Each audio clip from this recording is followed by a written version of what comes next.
Hey, what's up, guys? It's Drew from the Money Is Show, and today I've got an incredible guest for you, one that I am very excited to talk about, being a real estate investor, and he's done some real estate, kind of a Lewis and Clark, if you will, on a new industry that he kind of was the godfather of, this concept called build to rent, and he does some amazing houses. I want you guys to meet him. I want you guys to give him a warm welcome. This is my good friend, Bruce McNeilage from Nashville, Tennessee.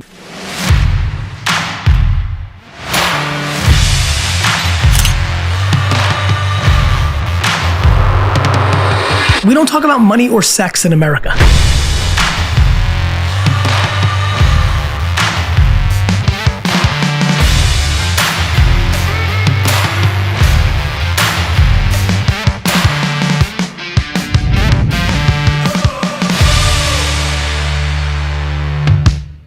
I'm excited to talk to you as a real estate investor, kind of from my background.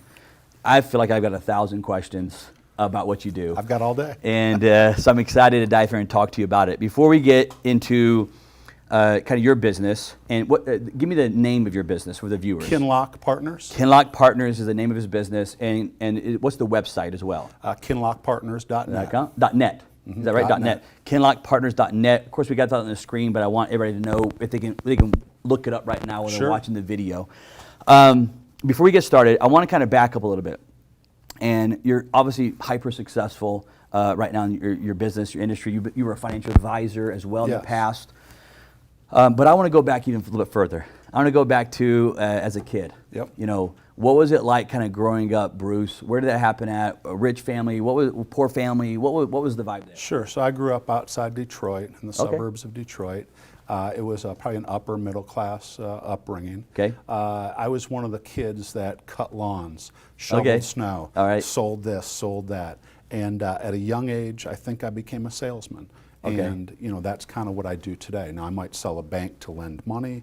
I might sell somebody else on something. Right. But at the end of the day, I'm really just a salesman. Yeah. And I learned that at a young age. I worked on my dad's Christmas tree farm. Oh, no way. And so we pruned trees and we planted trees in the summer. Yeah. And then of course you sell them in the winter. And so I started doing that when I was 5 years old and did that till I was 17. Man, I immediately have questions for you. One is, I want to go back to what you're talking about on the selling side.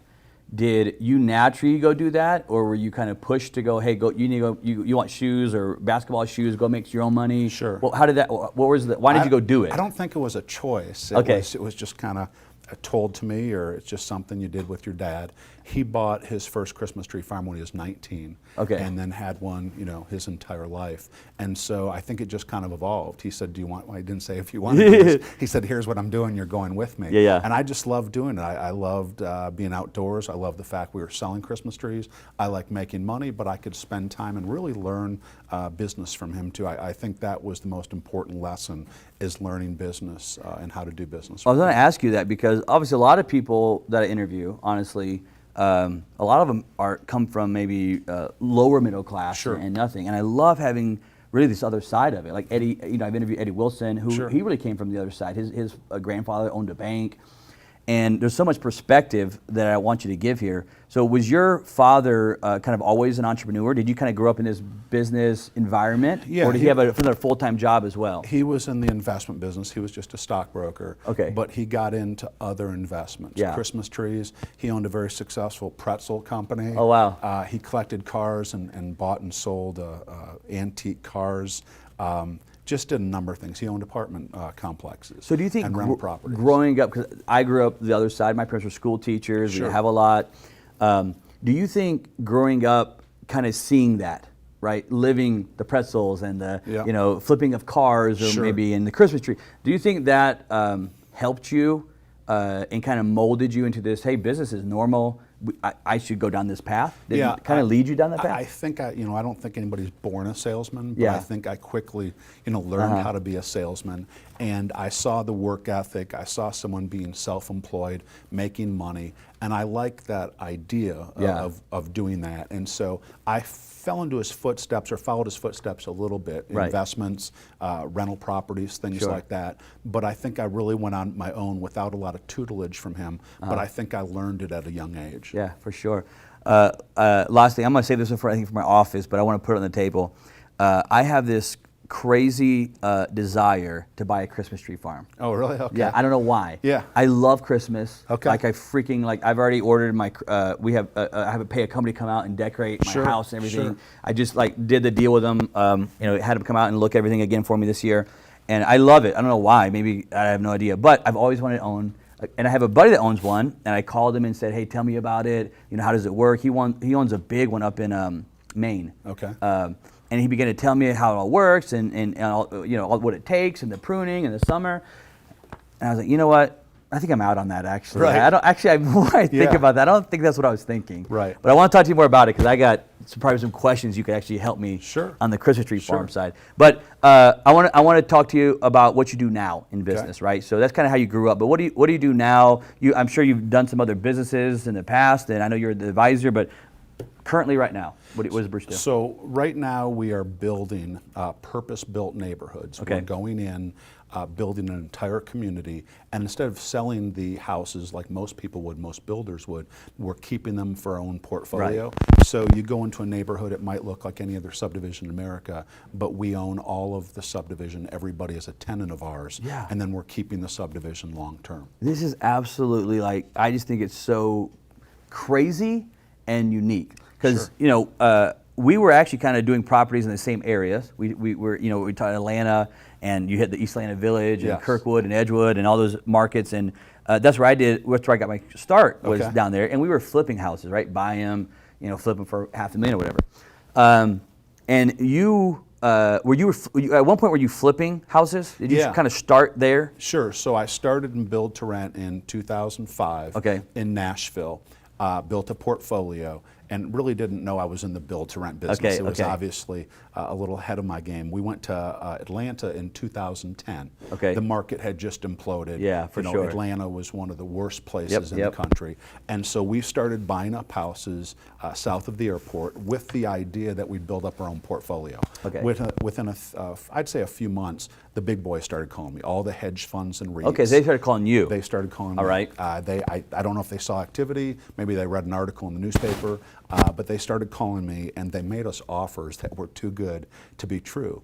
And so to buy these houses. To buy the houses. Right. And we wanted to keep them. But again, when you're offering that kind of money, we saw it as an opportunity to reinvest in our business because we only had a couple $100,000. We didn't have a lot of money to grow. The banks wouldn't loan you anything because of what happened. No way. And so we had to keep recycling that money to grow. And I think we got bought out 3 times that year. And then just every few months, a different company or the same companies would just come in and buy out everything we had. And so I think that happened 13 times over the 6.5 years we did it. That's crazy. So really kind of the start of this was you were just building a personal rental portfolio. Yes. Great time of the market to jump in. Like you always talk about the markets go up and markets go down.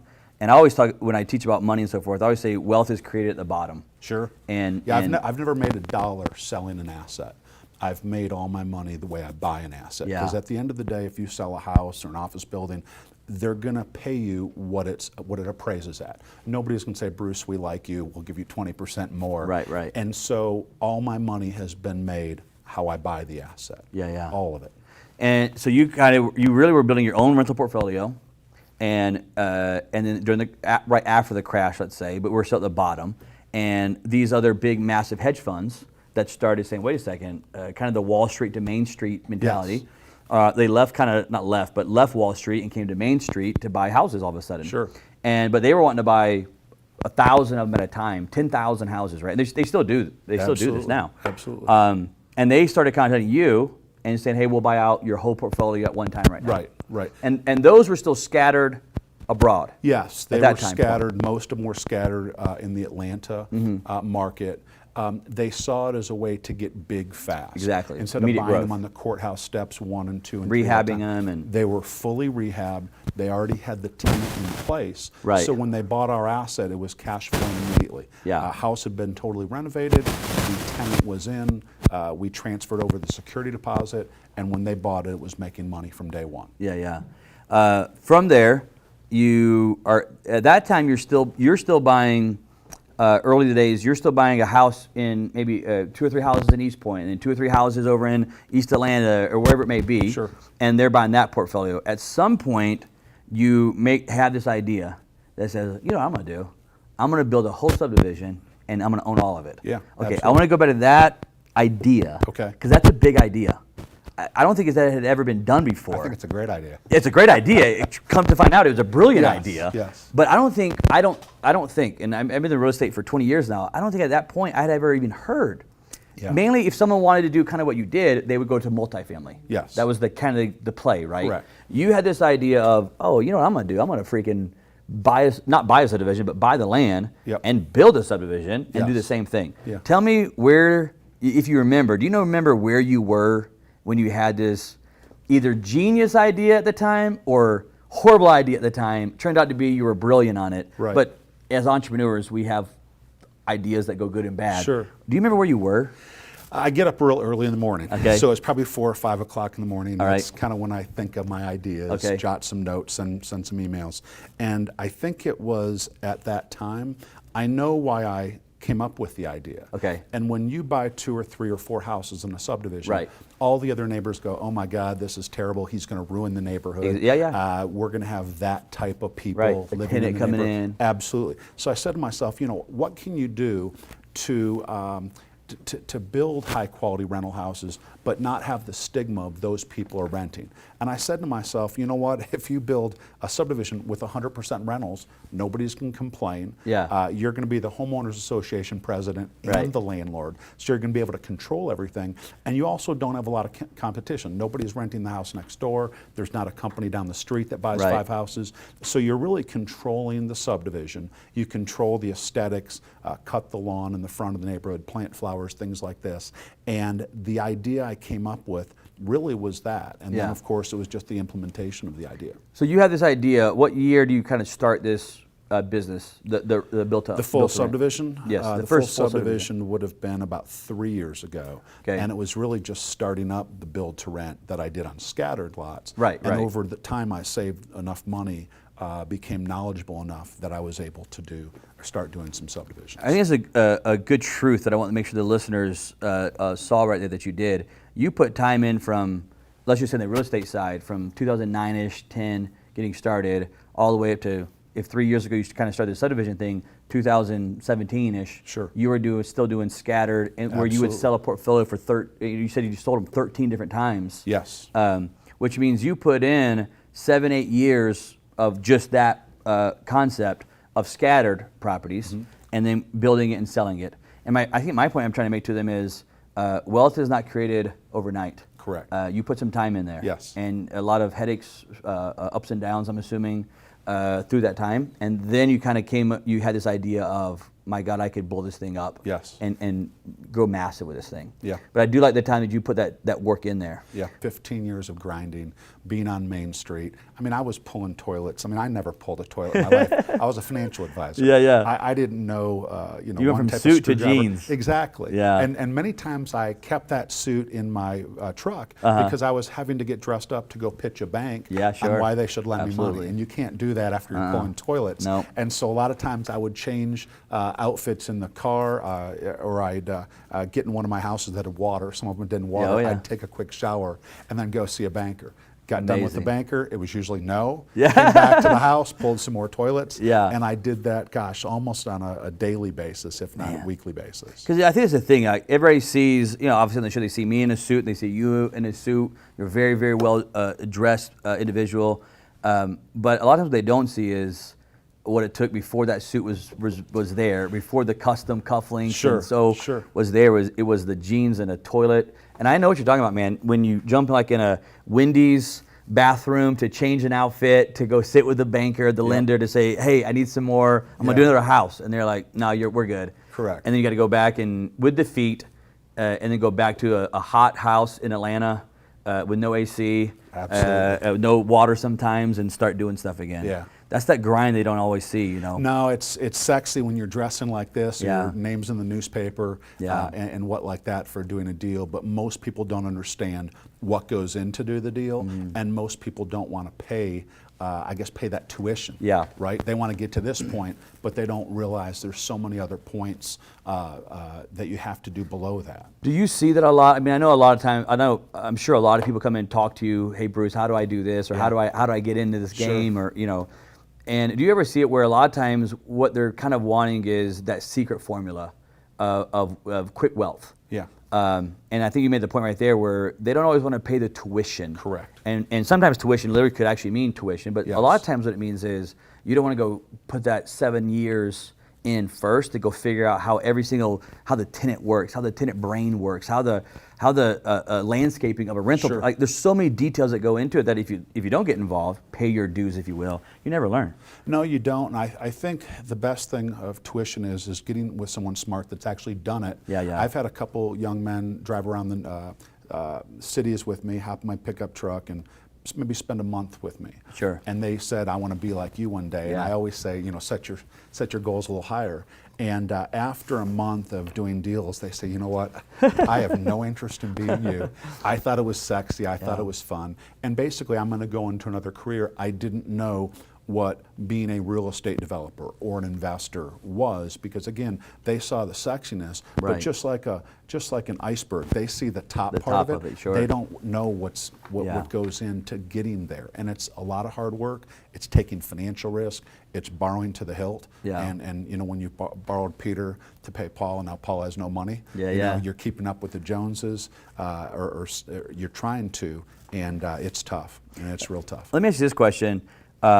You know, growing and scaling a business like you've done, do you feel like at some point you are kind of playing both sides of this? And what I mean by that is you have this, like, it's not that we as business owners put a facade on, but I've always felt like when I went to the bank, when I went into where I'm going that next level of person, yeah, I know I just came from shorts and I got drywall mud on my shins right now.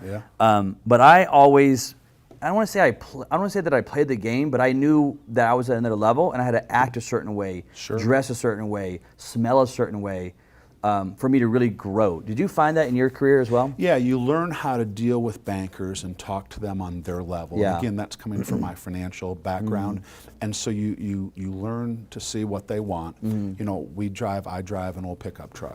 Well, if I knew where the president of the bank sat, and let's say in a one story, I would park right outside his office, his window. And when I was asking for money, I'd always say, you know, that's my truck, it's paid for, this is the lifestyle I lead. I'm willing to sign on the dotted line and risk all I have. And I think when you show a banker that, I think that's when they start loaning you money, but you also explain what you're doing. You're renovating, you're maybe rehabilitating a part of the city that maybe had gotten hit hard. So yeah, you have to understand what they're looking for, but also kind of sell them on a vision of, if you loan me money, this is what I can do for the community. Yeah, I like the point you made right there, talking about you got to put your sign that on that bottom line, that dotted line. And it seems like so many people now, you know, we work with different capital raises and so forth. They want to borrow money from a bank, but they want to borrow it with not guaranteeing it, no PG. You know, just like, hey, I'm going to borrow it strictly off of this is going to work, this idea, concept's going to work.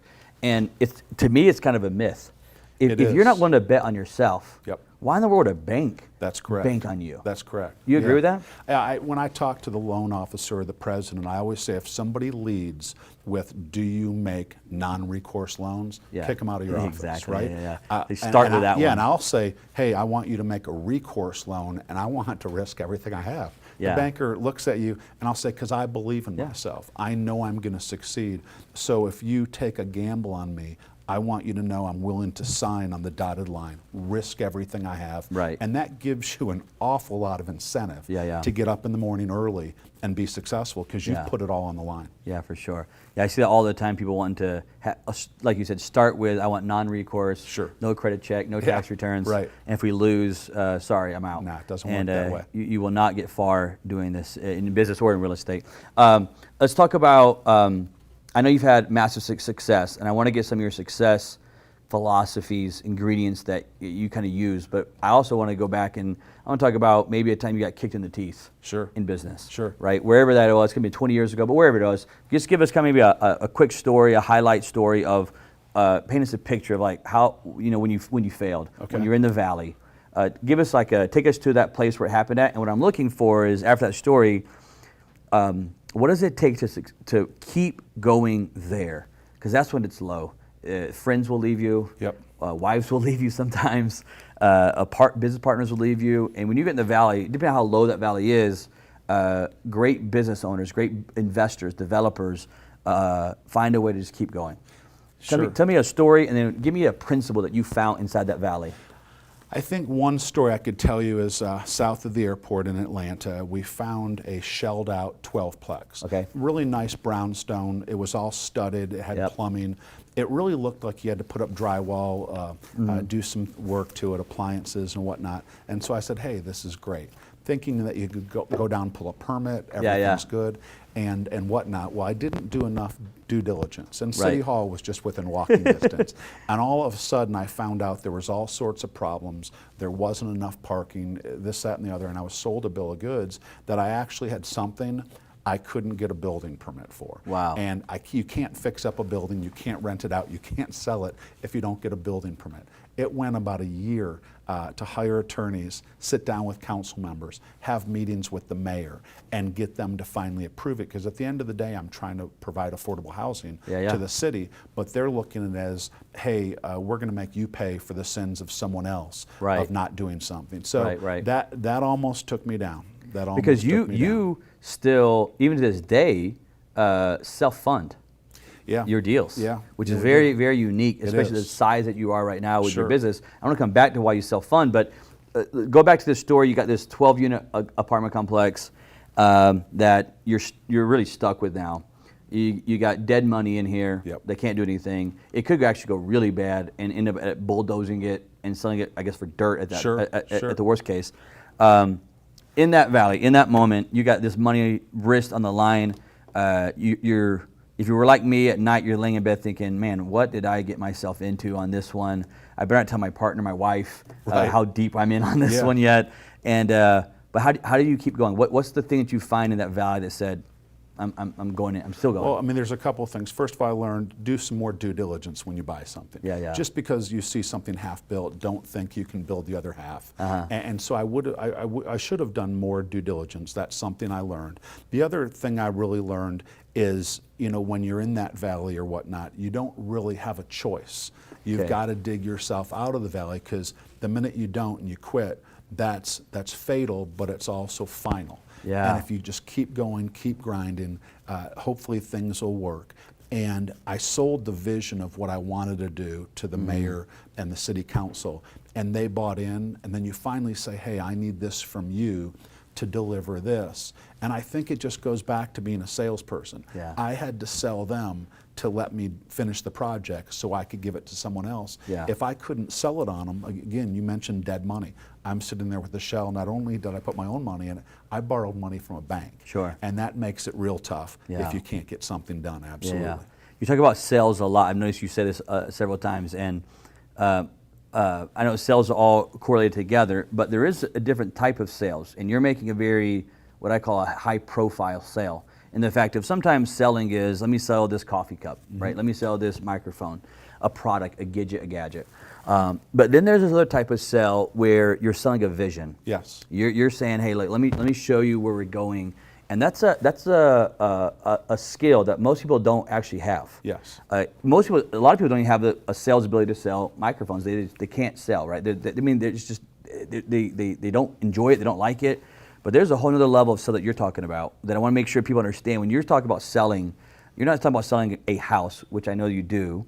You're talking about selling a vision. How did you develop that selling a vision to bankers, to mayors, and so forth? Where'd that come from? I think, well, first of all, you've got to sell if you're in my business. And again, it goes back to selling Christmas trees or newspapers. I failed to mention lemonade. I think the greatest thing a parent can do for a young child, buy him a lemonade stand. And so I'm doing that with my son right now. He's making a killing. That's he great. makes a killing, but then I've had to train him and teach him that it's not just all the money, the gross you make. You've got to net out the cost of ice, the lemonade, all that. So you make him do the tax side too? No, not the tax side. We're okay. He'll learn that one soon. Yes. Like, what the? Absolutely. I think I think you always have to be a salesman, and I'm selling an intangible. You can't touch it or feel it. I'm out in a field with a board saying, hey, you can buy these condos one day. Trust me, they'll be really nice, right? And you show them maybe some carpet or tile or some things, and you have to sell the dream. And I think what I do best is I have the vision, but I've got to convey that vision to other people, and I'm selling the dream. And so I'm not selling a house or renting a house or whatnot. I'm giving people the opportunity to raise their kids in a safe environment, in good schools, and really live the American dream. And if they can't own it today, they can rent it, and then possibly buy it in the future. And again, that's an intangible, but I'm selling something that most people want, and I'm selling and renting brand new houses, and you can't do anything, can't do any better than a brand new house. Yeah, for sure. Yeah, so you very, very unique skill is being and you hit the nail on the head, because it's one thing where an entrepreneur, an investor like yourself, can have kind of this vision, and they can see it. There's another level where you can see it, but there's a whole other level of where you can convey the vision that you have to someone, and that person says, okay, I'm in with you. I'll lend you the money, or I'll do the deal with you. It's the banker. That's the first person you have to sell, it's the banker. If you can sell the banker, then you've got to get construction companies on board. You have to get all these things. You have to get the bids. You have to get together a pro forma and say, hey, does this deal really work? If it does, then you got to start selling units, or you got to start renting units. And you've got to get people to subscribe to the theory of, hey, this is a condo I want, or this is a house I want. And so your selling really starts after you sell the banker, because the banker's not going to buy anything from you. He's going to loan you the money to help get you in the trouble. You're going to become a salesperson to help get out of the trouble and sell units. And what people also don't understand is you don't make money on each house and pay off your loan.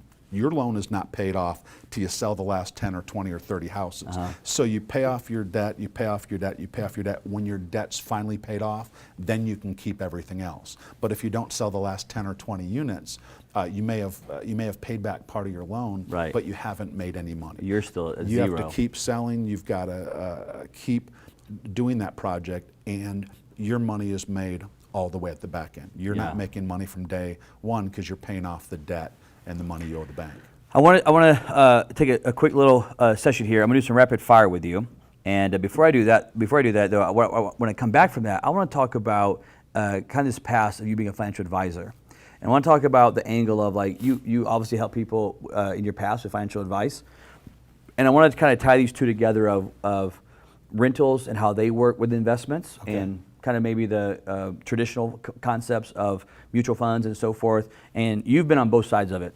And I wanted to get some input for the viewers here of what are the pros and cons of kind of these two different worlds here that exist here. Before we do that, we're going to do a little session called Rapid Fire, and that is one of our fully automatic machine guns. Fire. I need to take you over there, and we can blow some stuff up if you want to. That's fine. Let's do some rapid fire right here with you. Here we go. We're going to have you choose one, okay? You can clone or bring back one of these to jumpstart FSU's path back to college football. Bobby Bowden, Charlie Ward, or Deion Sanders. The first guy I would think would be Deion Sanders. I went to school with him, and we were there at the same time.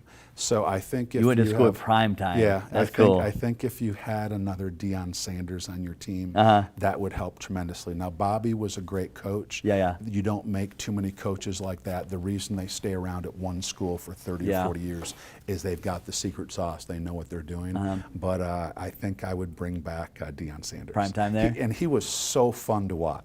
So fun, because every time he got the ball, something was going to happen. And I got to sit in the stands for 3 or 4 years while we went to school together and watch it, and it was special. May I tell you, I'm a huge college football fan. Absolutely love college football. I'm an SEC fan. I am too. My brother-in-law is a born and raised FSU fan. So in Atlanta, we go to FSU games all the time. And normally, I'm always cheering for the other team, whoever it is, just to piss my brother-in-law off, right? But man, I tell you, the FSU environment is really good. The inside that stadium, when they come out and the Seminole comes out and they throw the spear in the middle and they start the tomahawk, dude, there's some cool stuff. And I've done a couple tomahawk. I'm not gonna lie to you.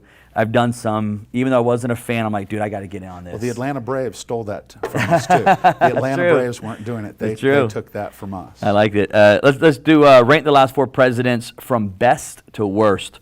We got Trump, Obama, Bush, and Clinton. Best to worst. I think it would be Bush because I saw him live through his presidency. He had 9/11. He had a few other things that were really important. And that's already written. The book's already written. We've seen what he's done, and so we can judge him.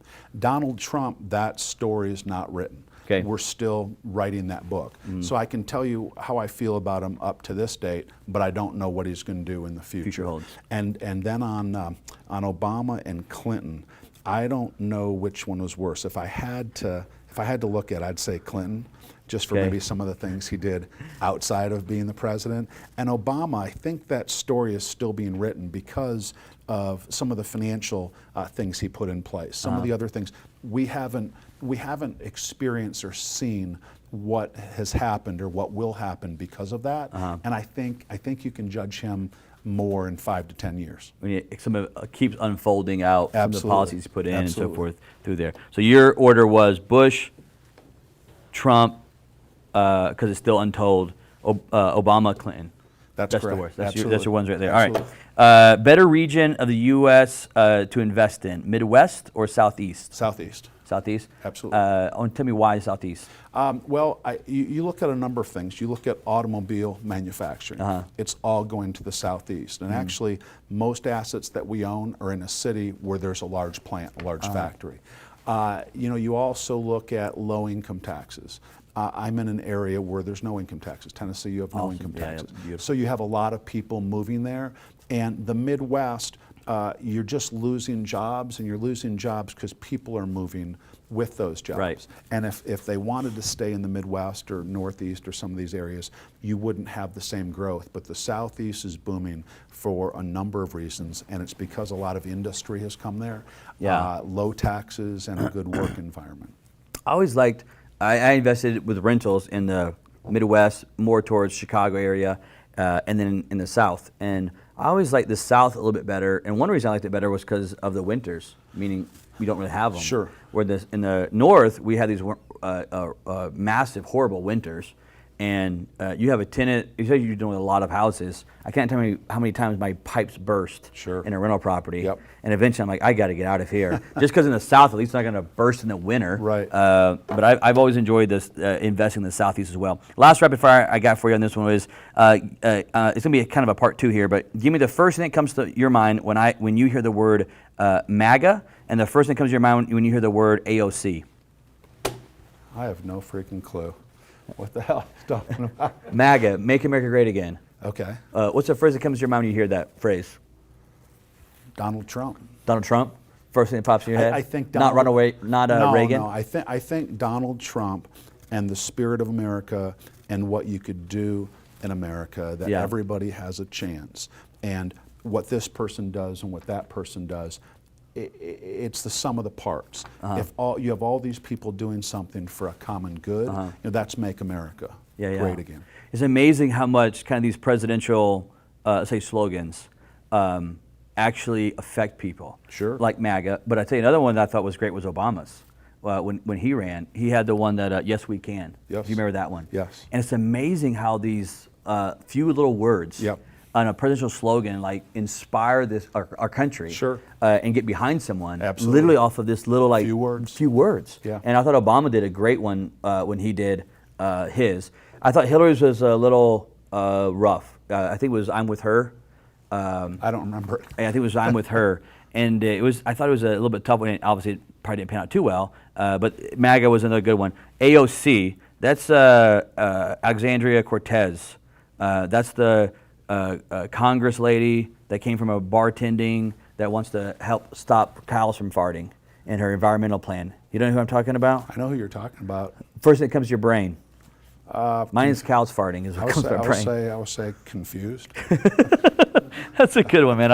I'll give you that one. That's a good one. I think it goes confused for both sides, her and us. Yeah. When you go through it, man. I think people are confused. I'm not confused. I think she's confused, and I think she's trying to confuse more people and get them to follow her leadership. not going into Democrat Republican here, but obviously you have a lot of all investors have money in the game and future in the game and every legacy in the game when it comes to who's in office and kind of policies behind them, right? And both sides are good and bad. There's things I hate on both sides and things I like on both sides, I'm sure.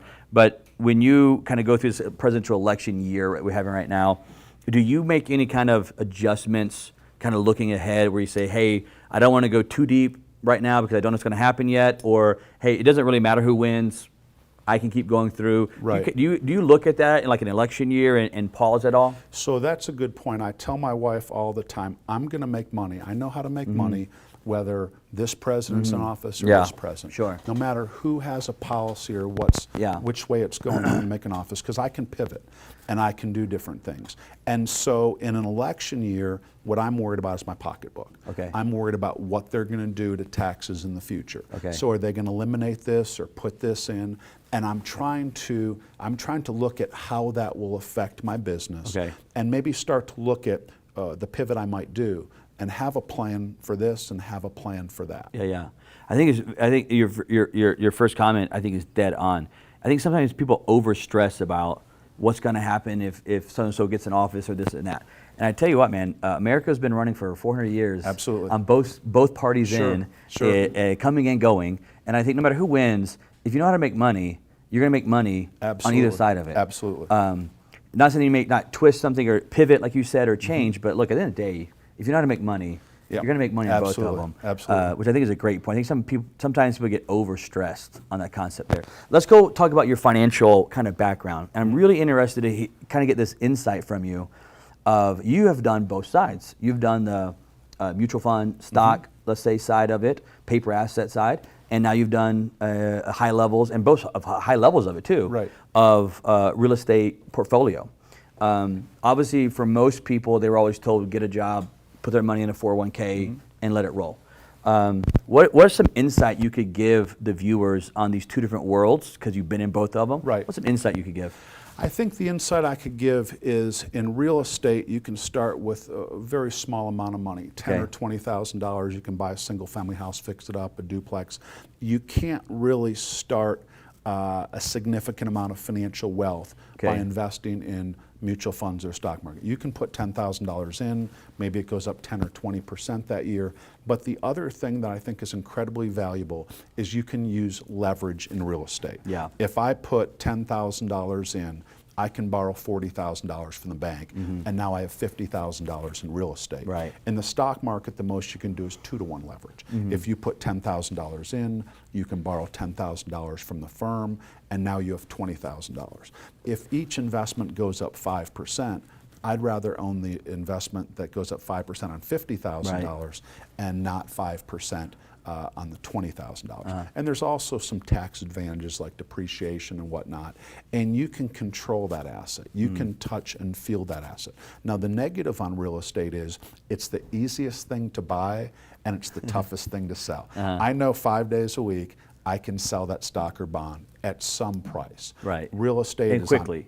Absolutely. There's a liquid market for it. You're in and out in a minute or less nowadays. In real estate, it's easy to buy as long as you get the financing, but then you've got to sell. Yeah. And someone's going to make a commission, and the market might be up and the market might be down. Everybody is a winner in real estate if you can hold it long enough. Right. Tenants are paying down your mortgage and things like that, but I like the ability to touch and feel it. I like the ability to leverage my money. And if you make 5% on $50,000 or 5% on $20,000 or $10,000, you're going to do better in real estate making that same return, but on a larger amount of money. Yeah, for sure. Do you? I want to bring the topic of self-directed. I know right now you self-fund everything, which I want to get into. But what about on the same topic of kind of paper assets and real estate, taking it one step further into retirements? Sure. Do you have any thoughts on people investing with maybe a self-directed Roth or solo 401k into the real estate and into stock? Yeah, I think it's the same thing. You can touch it and feel it. you can make a decision, am I going to buy this or am I going to buy that? You know, with a mutual fund, you can't tell the money manager, hey, buy this stock or buy this stock. And so I think you can control it. And again, I think it's a hard asset that if you put into one of those tax deferred or tax-free vehicles, you're going to do better long-term than you would maybe be a stock or bond. Again, it's using leverage, it's the asset growing. For me, it's the tenant paying down my mortgage. If I have a 20-year loan, 20-year mortgage, and someone stays in my house for 10 years, you've paid down my mortgage. Right.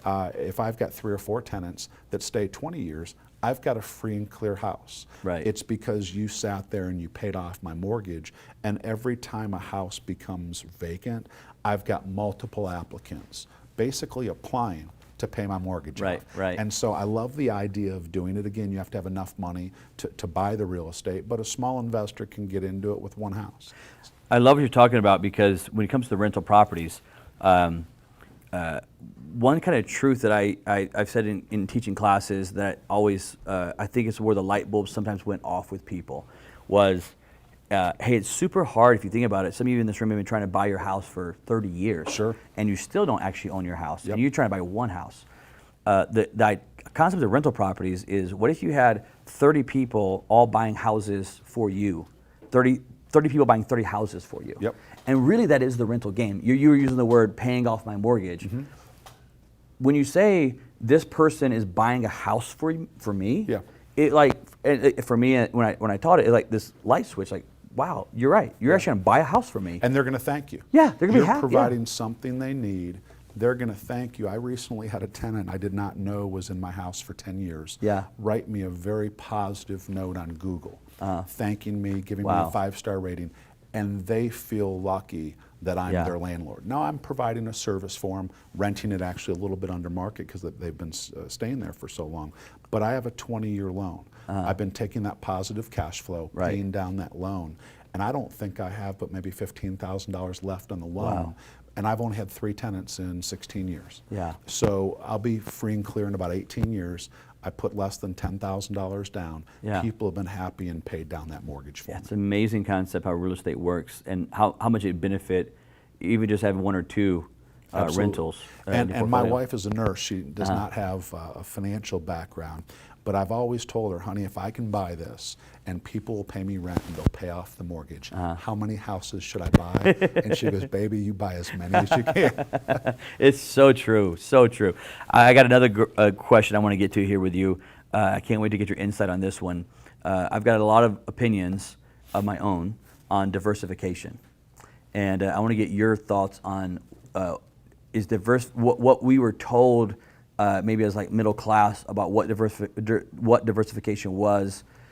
Is it real? Is it true? How does that really work when it comes to money and diversification when you're trying to create wealth? So a lot of people say diversify, but you shouldn't diversify just for the sake of diversification. Okay. Sometimes you can spread yourself too thin and you've got so many different eggs and so many baskets, you're really hurting yourself.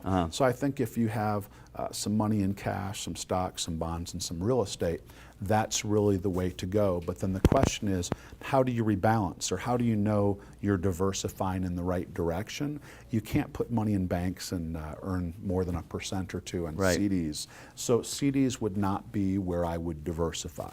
You know, as far as retirement plans, you can put money in, you can max things out, but again, that's not going to be enough for retirement. Right. And so I think you need to look at diversification, and then under maybe that part of diversification, then figure out what you want to put in that to properly diversify your investments. Also, you've got investments that are for the short term, medium term, and long term. Real estate is usually a long term hold. You might buy a stock and get into it, in and out of it, but it's like I said, you buy real estate, rental properties, it's a long term hold, but it's going to be an asset that's guaranteed to give you a return. Right. Because again, it may not go up, it may not go down. The value of the asset might stay the same, but as people are paying down your mortgage, if you have a free and clear mortgage, you certainly have made money on the asset. Yeah, for sure. Yeah, diversification is unique words that is in the financial industry. Yep.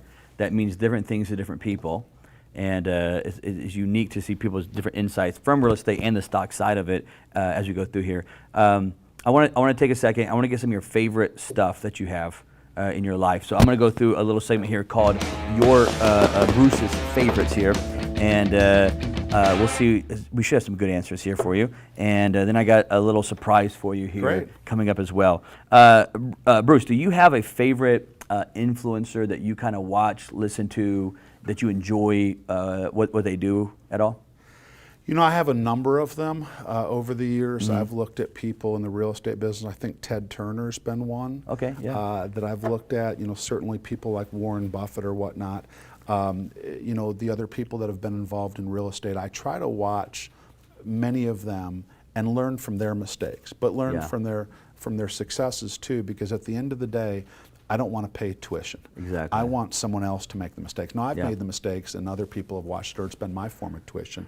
But I think it's someone that's been self-employed, maybe blazed some trails and done something new that nobody else has done, because that's inspired me, because I see myself as that type of person as well. Oh yeah, for sure, man. You have definitely blazed a trail like I think I introduced you as a Lewis and Clark, because you have blazed this trail of built to rent. And then many people have copied you now in the concept of it, which is, I guess they say, is a form of flattery. But I think I would rather just have my own concept and not have the competition make it easier for me. I mean, again, if it was a good concept, other people are going to follow you. And that's okay, because it proves the point that you were right. At the same time, when you have competition, it's going to change. It's going to change the dynamic. You got to pivot again and pivot and tweak. And I think also it does make you sharper, though. Yeah, I think reinventing yourself constantly is important. So I'm doing this over here, so as others copy, I've got to find the next thing to do and get out ahead of that. And so I'm constantly thinking about that as well. Very true. Great point. I love Ted Turner. At one point, I had heard, and you may know this, that I heard he had owned at one point enough land that he could go from basically the top of the border in Montana all the way down to the bottom of the border in Texas on his own property. Yeah. Have you heard that before? I know, or he is or has been the largest single owner of land in the country. Now, I don't know where that land stops and starts, but he owns tens and hundreds of thousands of acres of just ranch land or farmland that he really has left. He hasn't developed it. And so he's really conserved it. And I imagine he hasn't sold it. I imagine it's gone up tremendously. But yeah, knowing him and reading about his information, he could probably hop on a horse at some point and get off on a horse at another point. And then he turned his land into bison restaurants with the I've been to the restaurants. Ted's Montana, right? I've been to the restaurants. Pretty good, actually. Their chili is really good. You got a favorite social media platform? LinkedIn. LinkedIn? Yeah. If they want to follow you on LinkedIn, do you know your handle there? On LinkedIn? I think it's Bruce.McNeilage or Bruce McNeilage. All right, we'll put it on the bottom of the screen for everybody. Well, it's just basically your name, Bruce McNeilage.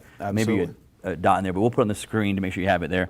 And that's kind of your main platform right now that you go on the most? Yeah, I do Facebook a little bit to promote myself or some of the things I do, but almost everything I do is through LinkedIn. It gives people around the country the opportunity to see what I do, my educational background, kind of my resume, but I also am able to see other people's resumes and what they do, and I've just made a very good living and increased my business just from the contacts and connecting on LinkedIn.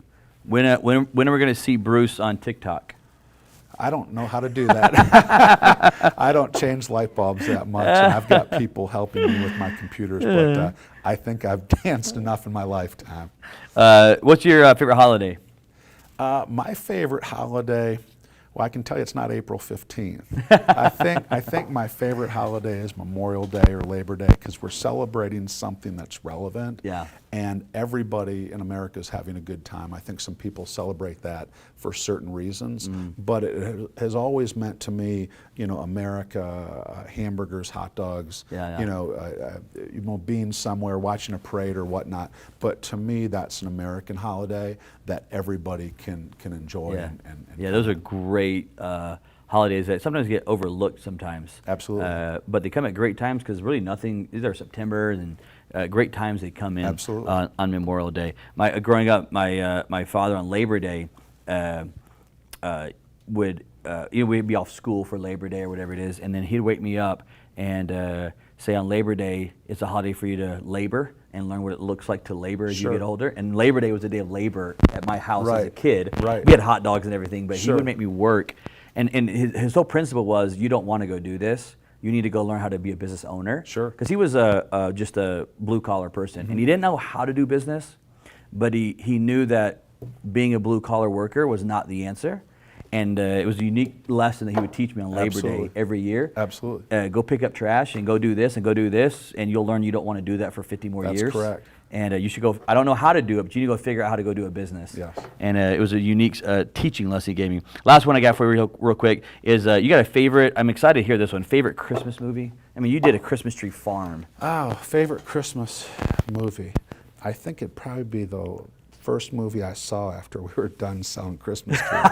So we were done on the 19th, 20th, 21st. Whatever movie I saw where I was sitting in heat, I wasn't freezing, I actually got to sit down. Whatever movie that was, I probably enjoyed that one right there. Absolutely. That's probably the right one for you, man. I think if you worked at a Christmas Tree Farm, Christmas probably had a different feeling. You know, it does. It's still to this day, and it's not negative, but I did not get to enjoy Christmases as a kid the way other people did. I mean, I'm standing out in the snow for 4 or 5, 6 hours, you know, dealing with. Now, I will tell you it was satisfying because when people came out, they came out for a reason, to get the Christmas tree for their family, and that meant something.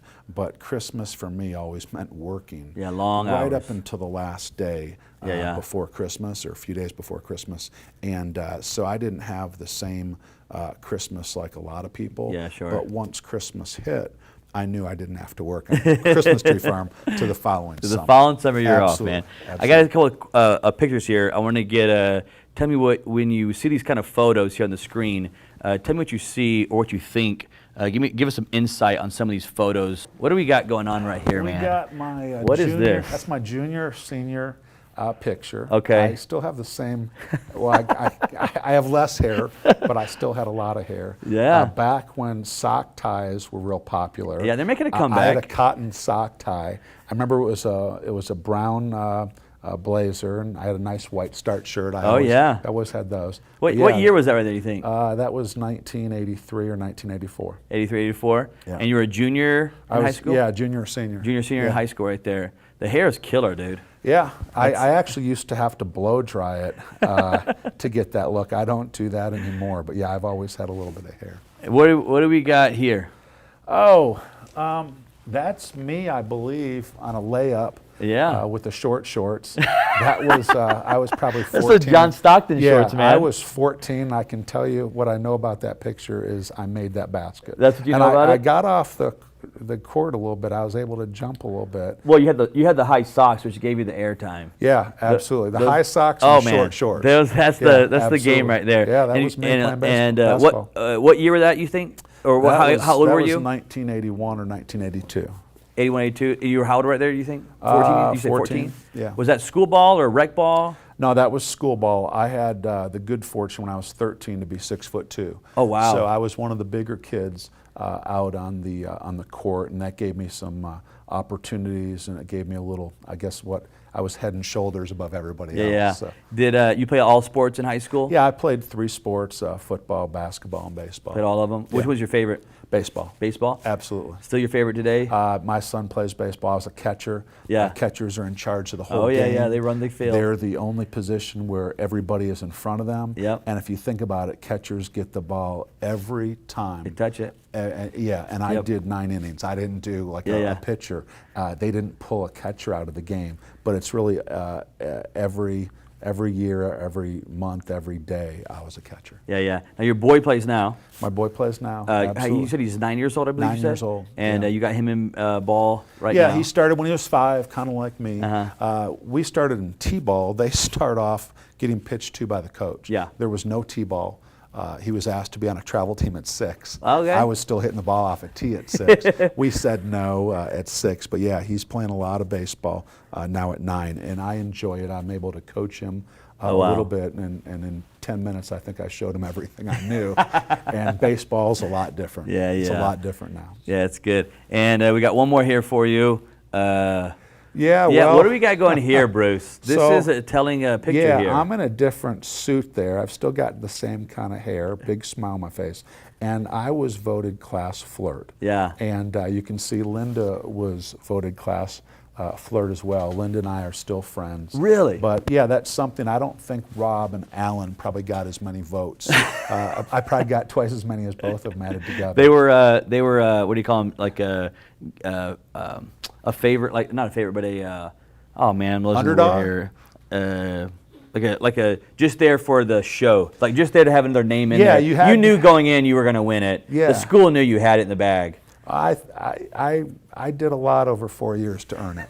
It wasn't given to me. I earned that. That was a straight up earn. That you did that one. I can tell you, following me in life, it's caused some problems. It's had its benefits, and it's caused some problems. But yeah, that's something that I earned and worked pretty hard at. Now, you said Linda, you guys are still friends. Linda and I are still friends. Linda comes to Nashville every year for the Country Music Awards. Oh yeah.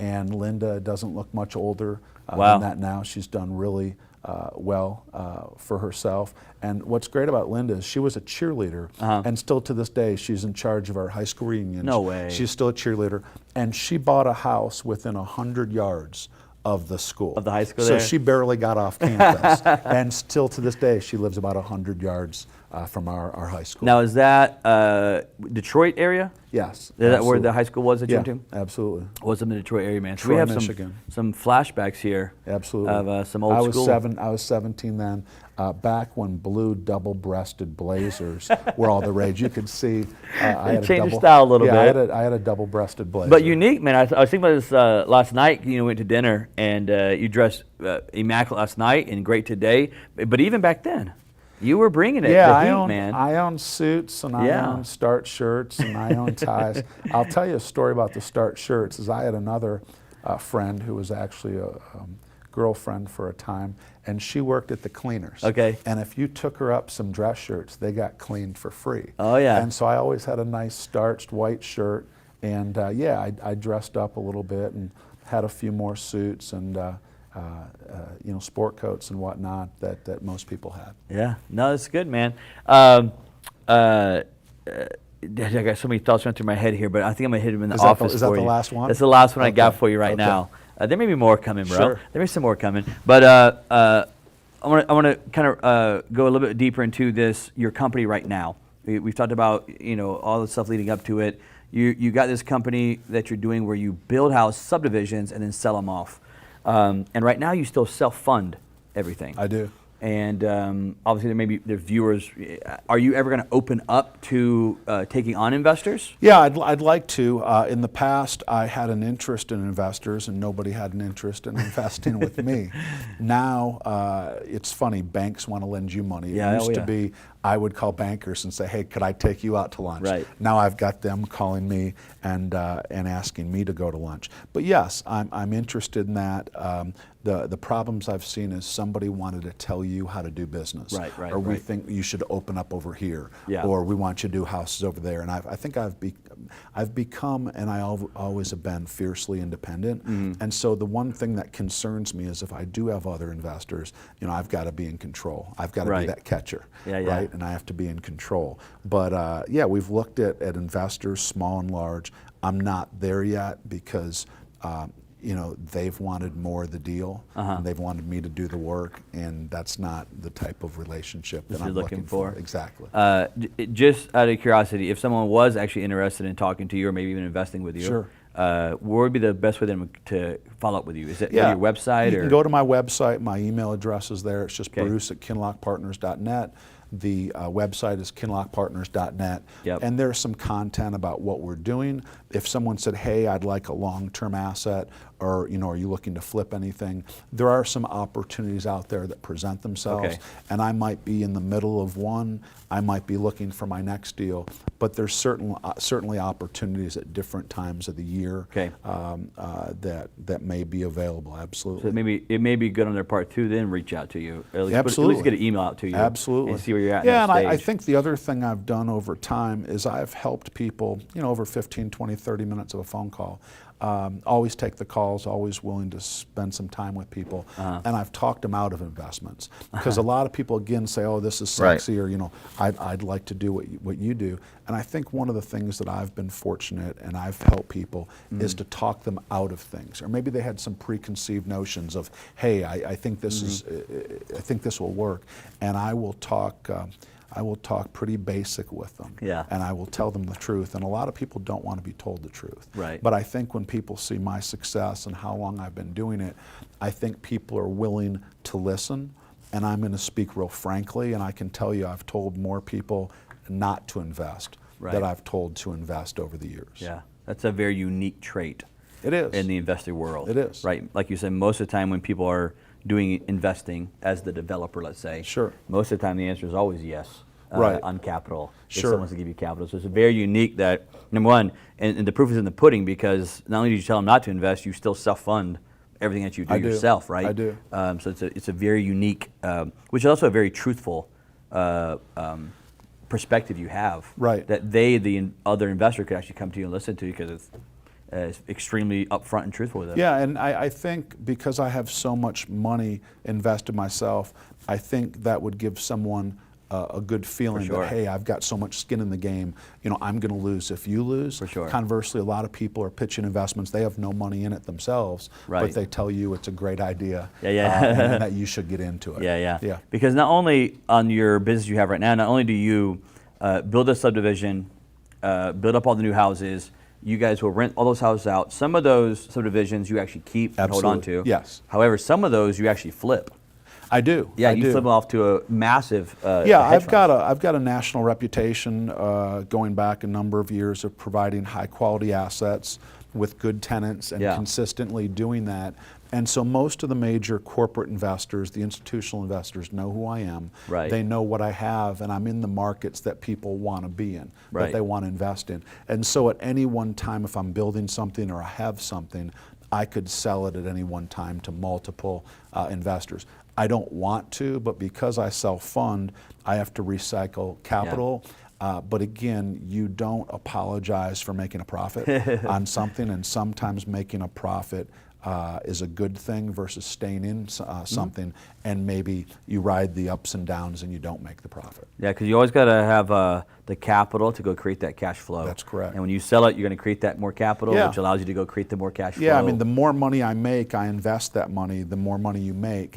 And when you start making money off of your money, that stack is going to get larger. Yeah. And it's just a way to make more money. Yeah, I like that. I want to take a second here and go through the money is question here. And we got a great photo here of you, again in a suit. It's a good photo because the money is going across my face. And of course, we did this a brand in interviews, because when you find successful people like yourself, you begin to realize as I interview them, they're actually not chasing money.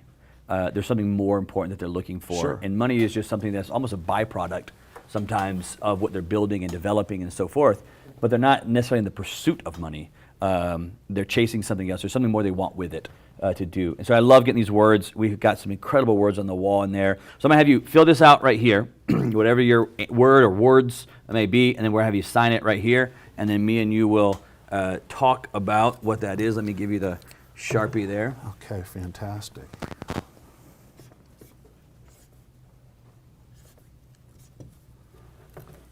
Sign it right there. There we go. All right, let's lay that one down there. This is one that I think is probably one of the most accurate answers that exist when it comes to money.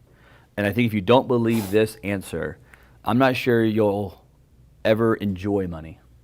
I'm not sure you'll have money. I was about to say, I'm not sure you're going to have it. You won't know what to do with it, and you won't live the satisfaction in life. Because at the end of the day, I'm working for something else. I can't take it with me. So I'm working for my family or my kids or my church or society, and it's a tool. This is so that's his answer. Money is a tool. Money is a tool from Bruce, and I believe this is inner core belief you have to have with money. Absolutely. You have to. And a tool to me might be a tool, might be different most people. It's a tool to educate your kids. Sure. And show them the path that you've taken. But again, if they want to go on a different path, you educate them. By you having that tool, they don't have to go out and borrow money. Sure. So they start in life with no debt versus being in debt for 20 or 30 years. And it's a tool that can help you retire early, or you retire and you go do something else.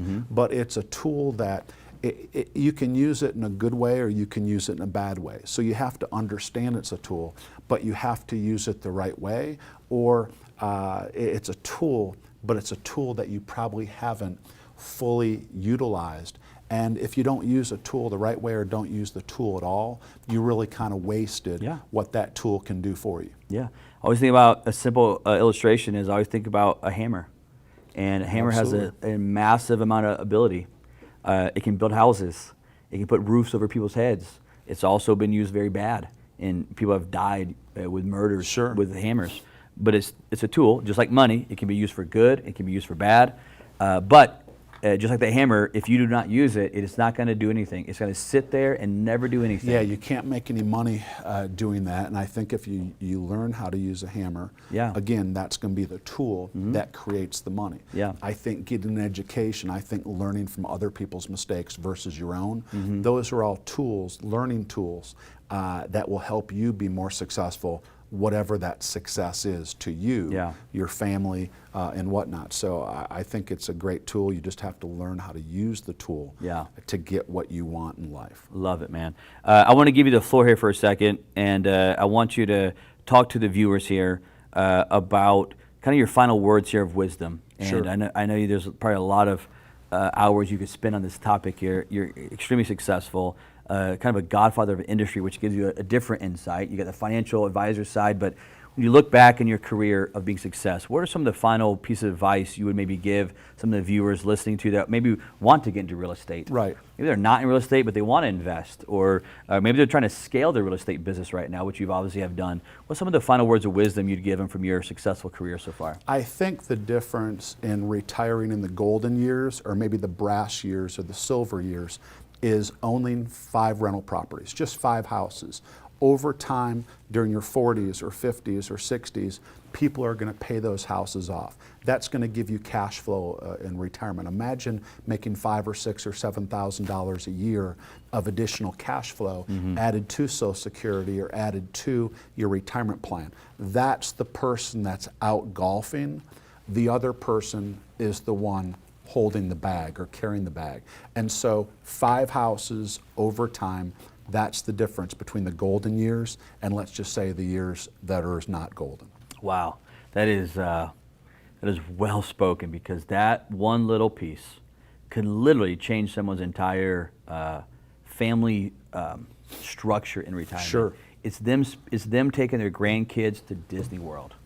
It is. Or them having to downsize, move into smaller houses, working part-time jobs to try to keep some stuff coming in. There's so much truth in what you just laid out, and it's simple and so obtainable if they would just go do it. Well, and again, it's also something you can teach your kids. Yes. If you show them that tool and you show them that you retired, maybe take them to the properties as you're paying them off as they grow up, and you teach them what they're doing, that's going to be something they're going to learn to do themselves and pass it down for many generations. Now, if you're a spender or you go bankrupt or you retire without money, then you're probably going to pass that along many times to the next generation as well. I think it's where we kind of get into this generationally poor families and generationally wealthy families. I don't think it's because of policies and taxes all the time. I think a lot of it is because of what the parents are teaching the kids about money. Absolutely. And because money is this like taboo topic that, at least it was in my household, like where we didn't ever talk about money, right? Money, sex, religion, politics, right, are kind of off the topic. Sure. And on this show, I try to talk about all of those. Yeah. Because whatever your viewpoints are, who cares? Let's just talk about it so we can get it out in the public.